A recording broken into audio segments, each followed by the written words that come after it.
محترم ناظرین، السلام علیکم۔ ایک دفعہ بنی اسرائیل کی عورت حضرت موسیٰ علیہ السلام کے پاس آئی اور کہنے لگی، یا اللہ کے پیارے نبی، مجھ سے ایک بہت بڑا گناہ سرزد ہو گیا ہے۔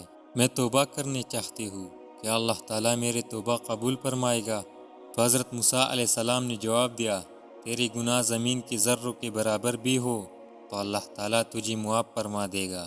اس عورت نے کہا، یا اللہ کے پیارے نبی، میں نے سچی اور دل سے توبہ کی ہے، آپ میرے لیے دعا فرمائے کہ اللہ تعالیٰ میرے توبہ قبول فرما لے۔ حضرت موسیٰ علیہ السلام نے کہا، اے عورت، بتا تو صحیح کہ آخر تو نے کون سا ایسا گناہ کیا ہے جس کی وجہ سے تو اس قدر رو رہے ہے؟ اس عورت نے کہا، میرے پڑوس میں ایک بہت خوبصورت نوجوان رہتا تھا۔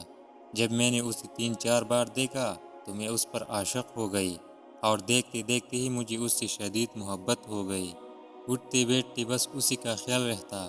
ایک دن مجھے پتہ چلا کہ اس کے گھر میں کوئی نہیں ہے، تو میں نے موقع کو غنیمت جانا اور اس سے ملنے اس کے گھر چلی گئی۔ شیطان نے ہم دونوں کو رلایا اور ہم نے مل کر زنا کیا، جس سے میں حاملہ ہو گئی، جس کی وجہ سے میں بہت پریشان رہنے لگی۔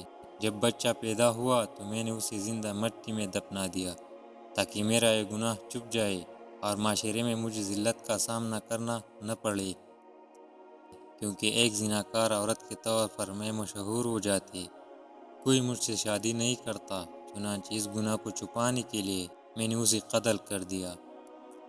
حضرت موسیٰ علیہ السلام نے جب اس کی بات سنی تو فرمایا، اے بدبخت عورت، یہاں سے فوری چلی جا، ایسا نہ ہو کہ تیرے اس گناہ کی وجہ سے آسمان سے آگ برسے اور ہم بھی تیرے ساتھ عذاب میں مبتلا ہو جائے۔ وہ عورت ٹوٹی دل سے روتی ہوئی وہاں سے چلی گئی۔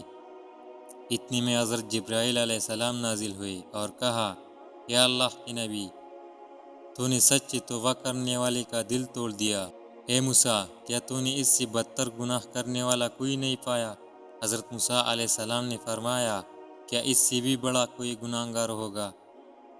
حضرت جبرائیل علیہ السلام نے فرمایا، ہاں، جان بوجھ کر نماز چھوڑنے والا شخص اس سے بھی زیادہ گناہگار اور بدبخت ہے، اور جان بوجھ کر نماز چھوڑنے والی عورت اس سے بھی زیادہ بدکار ہے۔ میری پیاری مسلم بہنوں، اگر آپ بھی اسلام کی مقدس شہزادی بننا چاہتے ہیں تو پھر نماز کا دامن کبھی نہ چھوڑنا، کیونکہ 5 وقت کا نماز پڑھنے والی عورت اسلام کی مقدس شہزادیاں ہوتی ہے، جو گھر کے کام کاج اور مصروفیات سے اپنے قیمتی وقتوں میں سے وقت نکال کر دن میں 5 وقت کا نماز ادا کرتے ہیں۔ وہ عورت بہت ہی باکمال ہوتی ہے۔